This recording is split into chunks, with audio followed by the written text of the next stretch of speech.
لو أنت تحدثت بهذا الموضوع أعطيني باختصار انتهت المشكلة، شنو تقول؟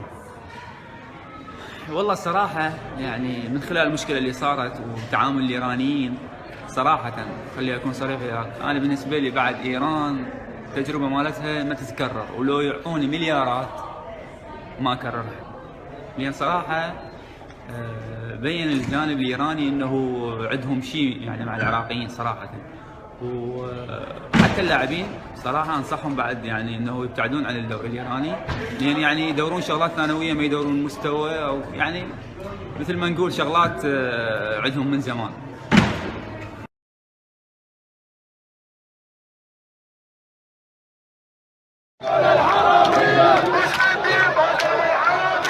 باسم الدين باطل الحرامية، باسم الدين باطل الحرامية، باسم الدين باطل